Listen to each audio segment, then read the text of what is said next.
ये कहानी लेखक विलियम डगलस के जीवन की सच्ची घटना पर आधारित है।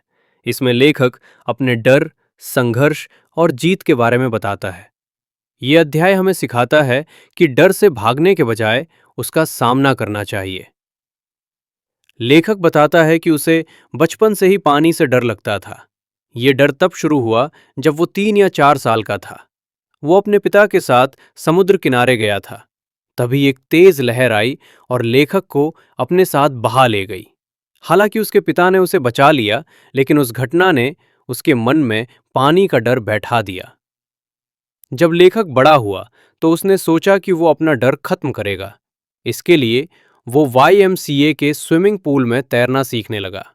उसे लगता था कि पूल सुरक्षित है क्योंकि वो ज्यादा गहरा नहीं था। एक दिन लेखक पूल में अकेला अभ्यास कर रहा था।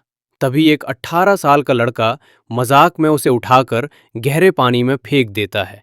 लेखक को तैरना ठीक से नहीं आता था। वो अचानक गहरे पानी में चला जाता है। पानी में गिरते ही लेखक घबरा जाता है।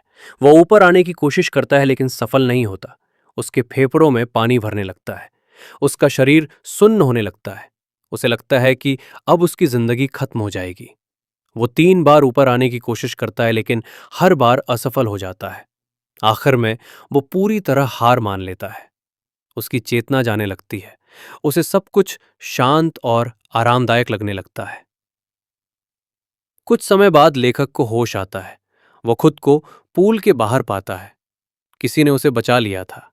यह अनुभव उसके जीवन का सबसे डरावना अनुभव था। इस घटना के बाद लेखक का पानी से डर और भी बढ़ जाता है। वो जहां भी पानी देखता है उसे वही डर याद आ जाता है। वो मछली पकड़ने, नौकायन और तैराकी जैसी गतिविधियां नहीं कर पाता। कई सालों बाद लेखक ये तय करता है कि वो इस डर को हमेशा के लिए खत्म करेगा। वो एक इंस्ट्रक्टर की मदद लेता है। इंस्ट्रक्टर उसे धीरे धीरे तैरना सिखाता है। पहले वो पानी में सांस लेना सिखाता है, फिर पैरों और हाथों की सही हरकत सिखाता है। ये प्रक्रिया कई महीनों तक चलती है। धीरे धीरे लेखक का डर कम होने लगता है। वो तैरना सीख जाता है, लेकिन फिर भी कहीं ना कहीं डर बचा रहता है। डर को पूरी तरह खत्म करने के लिए लेखक अलग अलग जगहों पर तैरने जाता है। वो झील में तैरता है, नदी में तैरता है और अंत में समुद्र में भी तैरता है। हर बार जब डर आता है, लेखक खुद को समझाता है और आगे बढ़ता है। आखिरकार लेखक पूरी तरह से अपने डर पर जीत पा लेता है। अब पानी उसे डराता नहीं है।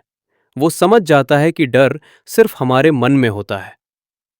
ये अध्याय हमें सिखाता है कि डर चाहे कितना भी बड़ा क्यों ना हो, अगर हम धैर्य और साहस से उसका सामना करें तो हम उसे हरा सकते हैं।